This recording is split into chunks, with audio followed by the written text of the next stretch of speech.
નમસ્કાર ન્યૂઝ 9 માં હું છું આપની સાથે દાનવી માલી। વાત કરીએ મહત્વપૂર્ણ સમાચારની તો મુંબઈ ગોવા નેશનલ હાઈવે પર રાયગઢના માનગાંવ નજીક વહેલી સવારે અકસ્માત સર્જાયો છે। ટ્રકે ઇકો કારને ટક્કર મારતા કારમાં સવાર 9 લોકોના મોત નીપજ્યા છે, તો જેમાં 4 મહિલા અને 5 પુરુષ ઘટના સ્થળે જ મોતને ભેટ્યા છે।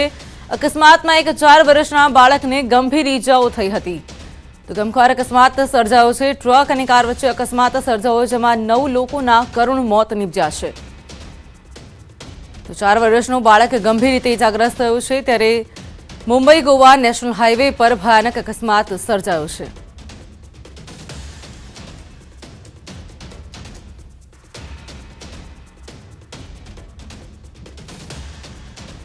તો 4 મહિલા અને 5 પુરુષ ઘટના સ્થળે જ તેઓના મોત નીપજ્યા હતા। 4 વર્ષનું બાળક ગંભીર રીતે ઇજાગ્રસ્ત થયું છે। તો વહેલી સવારે મહારાષ્ટ્ર મુંબઈ ગોવા નેશનલ હાઈવે પર અકસ્માત થયો છે।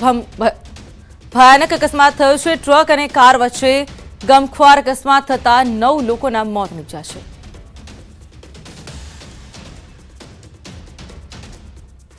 વ્યાજખોરના ત્રાસથી વધુ એક યુવકે જીવ ગુમાવ્યો છે। જીમ ટ્રેનરે ઝેરી પ્રવાહી પીને જીવન ટૂંકાવ્યું છે। તો વ્યાજના વિષચક્રમાં એક યુવકનો ભોગ લેવાયો છે।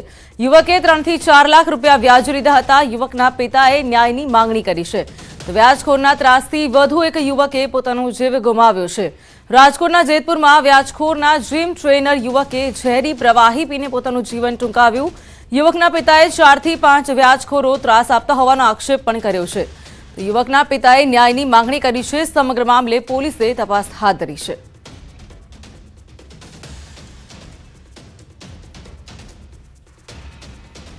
છોકરો 1 મહિના દિવસ ત્યાં ગુમસુમ બેહતો હતો।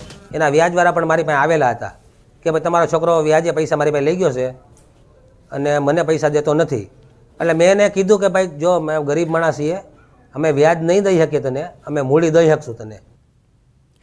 મોરબીના હળવદમાં હની ટ્રેપમાં ફસાવવા માટેના કાવતરાનો પર્દાફાશ થયો છે। યુવાન પાસેથી સમાધાન માટે 10 લાખ રૂપિયાની માંગણી કરતા સમગ્ર મામલો પોલીસ સુધી પહોંચ્યો હતો। તો જૂના દેવળિયા ગામે રહેતા યુવાનને કાર લોન માટે મહિલા અવારનવાર ફોન કરતી હતી, જે બાદ તેને હની ટ્રેપમાં ફસાવવા માટેનું કાવતરું કરવામાં આવ્યું હતું। તો યુવાનને ફોન કરીને 10 લાખ રૂપિયાની માંગણી કરી અને મારી નાખવાની પણ ધમકી આપી હતી, જેથી યુવાનના પિતાએ ફરિયાદ નોંધાવી હતી, જેના આધારે પોલીસે આ ગુનામાં એક મહિલા સહિત કુલ 4 આરોપીઓને પકડી પાડ્યા છે।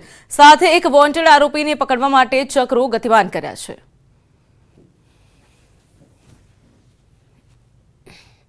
આખે આખું પહેલાં મારા બાબામાં એ રીતના ફોન આવતા, ફાઇનાન્સમાંથી હું બોલું છું અને હું ફલાણી બોલું છું અને લોન ફાઇનાન્સની ગાડીઓની કરવાની હોય તો અમે લોન કરી આપી છીએ। એથી મારા બાબાને ફસાવી ગોળ ગોળ વાતું કરી અને ખોટી પછી મેસેજ કર્યા અને આ અંતે વિડીયો કોલ કરી અને ચીટર કરવાની જે કોશિશ કરી, તો તાલુકા પોલીસ સ્ટેશનના અધિકારીઓએ પૂરેપૂરો મને જે સાથ સહકાર આપ્યો અને આ ગુનેગારો લગી પોગવામાં પૂરેપૂરી મને હિંમત આવી। બેને અવારનવાર ફોન કરી કાર માટે લોન અપાવવા બાબતે વાતચીત કરેલ હતી, જે સંદર્ભે તેઓએ ના પાડતા છતાં અવારનવાર ફોન કોલ કરેલ હતા। ફોન કાપી નાખેલ, જેથી ફરિયાદીને ફોન કરી અવારનવાર હેરાન પરેશાન કરવામાં આવતા હતા। લોકોને એક જ અપીલ છે કે બિનજરૂરી કોઈ પણ સ્ત્રી તરફથી ફોન આવે, તમારે કંઈ કામ ના હોય તો ખોટી વાતો કરીને હની ટ્રેપમાં ફસાવવું નહીં।